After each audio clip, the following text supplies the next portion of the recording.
नमस्कार मंडळी, स्वागत आहे तुमचं आजच्या मिनी व्लॉगमध्ये. तर आजसुद्धा मला सानवीला साखर झोपेतूनच उठवावं लागलं आणि आता हे कंटिन्यू सुरू राहणार, कारण सानवीची शाळा सुरू झालेली आहे.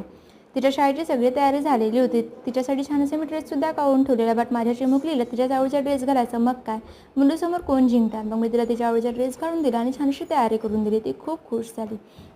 त्यानंतर तिचे एक्सप्रेशन सुरू झाले. मी म्हटलं बस झाला आता, चल लवकर घाई कर, आपल्याला शाळेत जायचं आहे. आणि आम्ही शाळेत निघालो. शाळेत पोचताच बघितलं तर काय, काही मुलांचं आतासुद्धा रडणं सुरूच होतं. मुलांना 8 ते 15 दिवस लागतातच रुळायला. मी सानवीला तिच्या प्लेसवर बसवून दिलं. तिच्यासोबत छानशी छोटीशी चिमुकली बसलेलीच होती. मी दोघींची फ्रेंडशिप करून दिली आणि घरी यायला निघाली. आणि घरी पोचताच बघितलं माझे छोटं पिल्लू झोपलेलंच होतं. मी तिला उठवलं आणि फ्रेश करून दिलं. त्यानंतर तिची करामत सुरू झालेली. आमच्याकडे सगळ्यात जास्त कामयाब चिमुरडीलाच असतं. सामान इकडून तिकडे आणि तिकडून नेणं हे तिथे दिवसभर सुरू असते. त्यानंतर सानवीची यायची वेळ झालेली होती. तर आजचा मिनी ब्लॉग तुम्हाला कसा वाटला ते नक्की सांगा. थँक्यू.